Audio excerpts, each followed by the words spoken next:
है। ये बड़ी खबर आपको बता रहे हैं, जहां ईडी को सख्त जवाब, ईडी का कैबिनेट सचिव को सख्त जवाब मिला। भ्रष्टाचार की जांच के लिए इजाजत की जरूरत नहीं है, ये जवाब दिया गया है। साथ ही साथ आपको बताया कि प्रवर्तन निदेशालय भ्रष्टाचार की जांच करता है, ये भी उस बयान में जिक्र किया गया। और अगर आगे की बात करें तो इसके साथ ही यह भी कहा गया है कि मनी लॉन्ड्रिंग मामले में सरकार को सवाल पूछने का अधिकार नहीं है, यानी कि मनी लॉन्ड्रिंग को लेकर सरकार सवाल नहीं पूछ सकती, ऐसा अधिकार उन्हें नहीं दिया गया।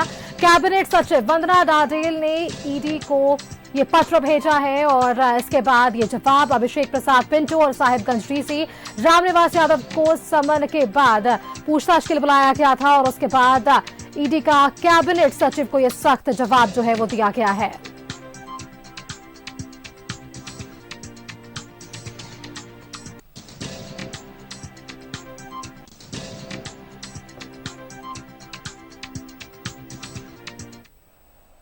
और चलिए इसी खबर पर और भी जानकारी के लिए हमारे साथ रांची से हमारे एग्जीक्यूटिव एडिटर अभिषेक जुड़ रहे हैं। अभिषेक का रुख करते हैं।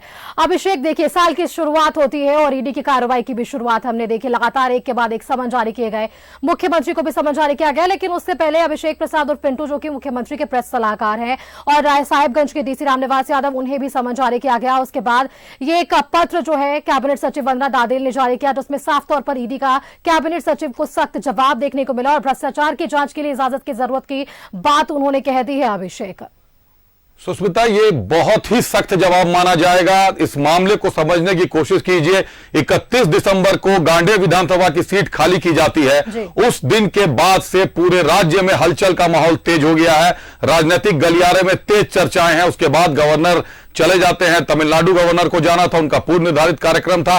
लेकिन 3 जनवरी को अभिषेक प्रसाद पिंटू के यहां छापेमारी होती है और करीब करीब 12 ठिकानों पर छापामारी होती है। साहिबगंज डीसी रामनिवास यादव के यहां भी छापामारी होती है, उनके यहां से प्रतिबंधित हथियार की गोलियां भी बरामद होती हैं। इसके बाद ईडी सम्मन करती है। 11 जनवरी को बुलाया जाता है रामनिवास यादव को और 16 जनवरी को अभिषेक प्रसाद पिंटू का सम्मन था, उनको उपस्थित होना था, लेकिन कल वो भी नहीं गए, रामनिवास यादव भी नहीं गए। यहां जो गंभीर मामला सुष्मिता, 9 जनवरी को कैबिनेट ने बैठक कर कैबिनेट से एक एसओपी पारित होता है। कैबिनेट एक नियम बनाती है कि राज्य सरकार के किसी भी अधिकारी या कर्मी से पूछताछ के लिए या किसी भी तरीके के दस्तावेज प्राप्त करने के लिए राज्य सरकार के आपको संबंधित विभाग को सूचित करना होगा।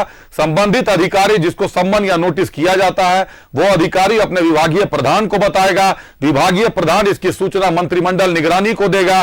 मंत्रिमंडल निगरानी इस पर विधिक परामर्श प्राप्त करेगा और विधिक परामर्श प्राप्त करने के बाद वो अधिकारी सम्मन पर पेश हो सकते हैं। इस मामले में जब रामनिवास यादव को सम्मन किया गया था 11 तारीख को और 16 तारीख को अभिषेक प्रसाद पिंटू जो मुख्यमंत्री के प्रेस सलाहकार हैं, उनका सम्मन था, उनको पेश होना था।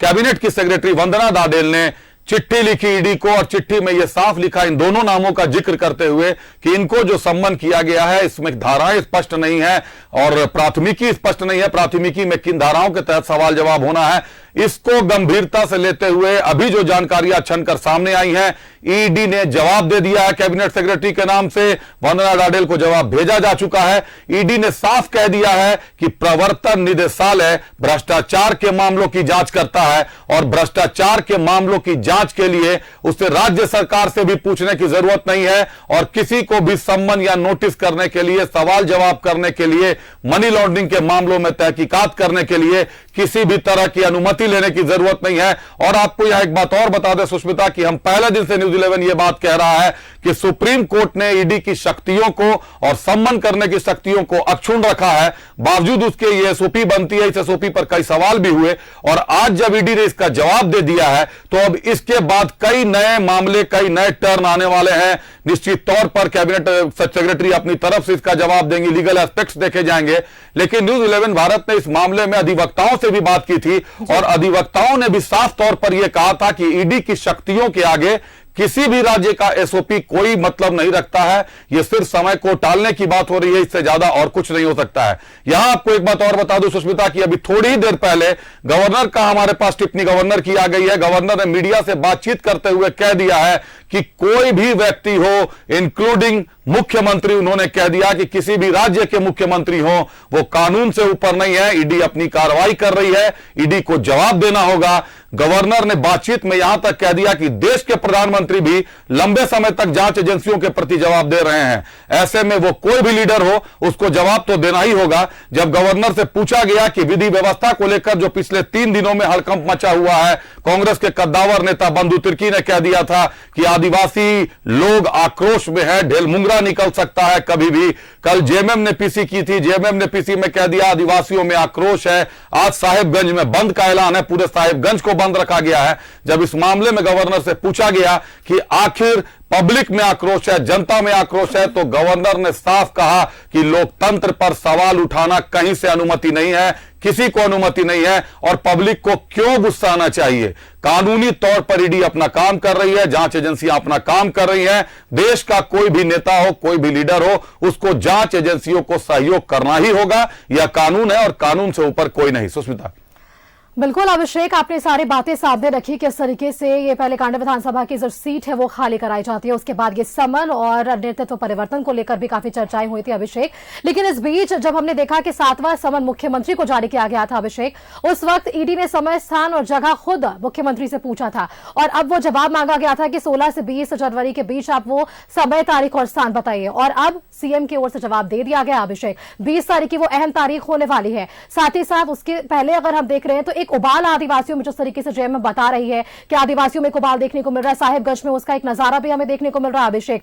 किस ओर ये राजनीतिक परिवर्तन का, या फिर हम कह सकते हैं राजनीतिक सरगर्मी का निर्देश जो है वो तस्वीरें सामने आ सकती है अभिषेक? देखिए, राजनीतिक समीकरण कहीं ना कहीं से तो होगा ही, क्योंकि कल जेएमएम ने अपनी पीसी में यह साफ कहा था कि अगर ईडी किसी भी दल के राजनीतिक कार्यकर्ता की तरह काम करेगी तो राजनीतिक दल की तरह उसका जवाब देना होगा। यह पीसी में सामने आई थी।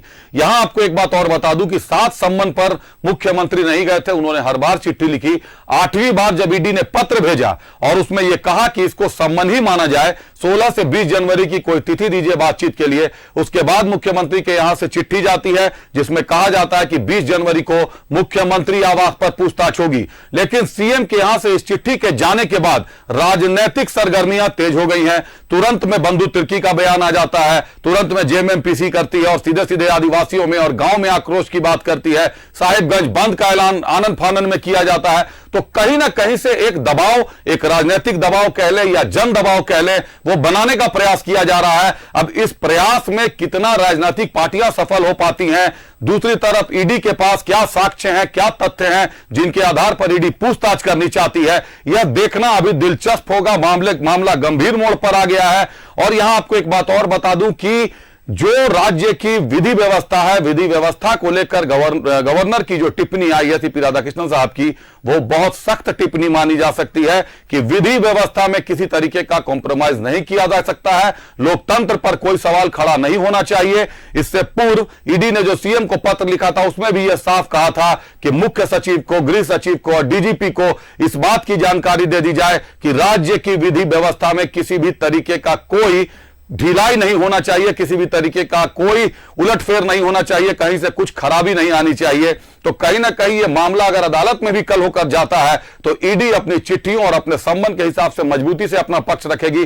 देखना दिलचस्प होगा कि कोई भी नेता, देश के कोई भी नेता हो, वो जांच एजेंसियों के समक्ष क्यों नहीं जाना चाहते हैं, क्यों सवाल का जवाब नहीं देना चाहते हैं। यह एक बड़ा सवाल झारखंड ने जरूर खड़ा कर दिया है। सुष्मिता। बिल्कुल अभिषेक, चलिए आपका बहुत बहुत धन्यवाद अभिषेक हमारे साथ जुड़ने के लिए। तो ये थे हमारे साथ एग्जीक्यूटिव एडिटर अभिषेक, जिन्होंने इस पूरे मामले पर बातचीत की कि क्या कुछ समीकरण जो है वो बदलता हुआ नजर आएगा आने वाले दिनों में, क्योंकि जिस तरीके से ईडी का कैबिनेट सचिव को यह सख्त जवाब दिया गया है, अब इस पूरे जवाब को लेकर भी हम देखेंगे कि आगे क्या कुछ समीकरण बनता हुआ नजर आएगा।